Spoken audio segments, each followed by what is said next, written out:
Na nilipokuwa hospitalini baada ya upasuaji mara 3, wengine walianza kusema Mohamed Ali si mtu wa hapa. Mulisikia? Ati arudi kwao. Mara naambiwa nirudi Mandera, mara naambiwa nirudi Wajia, mara naambiwa niende Isiolo. Ninataka kuambia mwenye mji amefika, siendi popote, tutabanana hapa hapa. Mama hoye. Eti kwa sababu mimi nakosoa, kwa sababu mimi najenga shule, naweka library, shule zote za Nyali nimenunulia basi, nimeweka basari, nimehakikisha usalama umepatikana. Nyali ilikuwa na kituo kimoja cha polisi, leo tuko na 7. Wamama wanafanya biashara. Juzi mumeona nimeweka ma street light za sola za kisasa mitaani. Mumeona hamjaona? Alafu wanasema eti Mohamed Ali si wa hapa, arudi kwao. Nakuja kutoa tangazo maalum. Nakuja kutoa, uwe Masai, uwe Mgiriama, uwe Mwarabu, uwe Mswahili, wewe una haki ya kutafuta uongozi katika Mombasa County. Na waambie Mohamed Ali amesema mnaniita mimi ni mbara. Mwambie mimi na wabara wengine wote na wenyeji wengine wote wa hapa hatuendi popote, tutatafuta nafasi hapa na tutachaguliwa hapa. Ndio maana miaka 3 hamujawaona.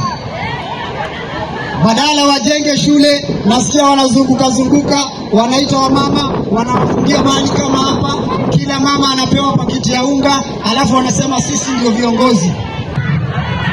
Hiyo unga kuleni kwa fujo. Mfanye nini? Kuleni kwa nini?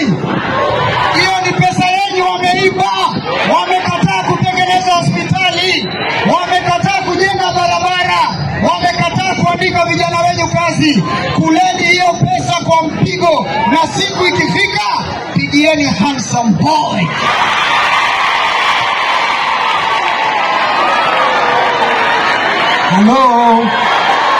Halo.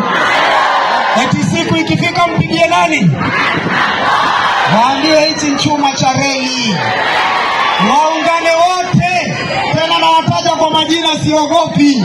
Wewe Abu Joho, wewe Joho, wewe Harub, wewe Sarai, wewe Abdul Samad, wewe yeyote atakayeungana na wao, waje. Nataka wafike 7, wakuja wapambane na mimi na jeshi langu la nchi kavu. Kwa sababu nitamaliza ujinga hii Mombasa. Kuna mwanamuziki mmoja wa reggae aliwahi kuimba na kusema, anaitwa Bob Marley. Aliimba katika ile album yake ya I Shot the Sheriff.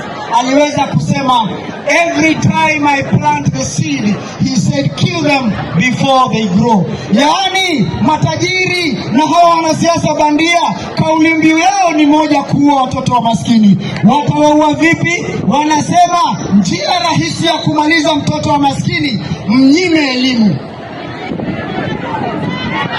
Ndio maana watoto wetu wa mama wetu wakiona hawa wanasiasa wanakimbia, mheshimiwa kura yangu hii, mheshimiwa Mungu akuweke, mheshimiwa 5 tena.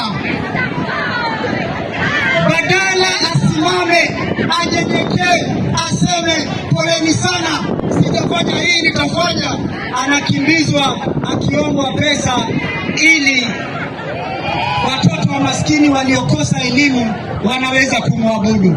Hatutakubali tena kuabudu miungu binadamu.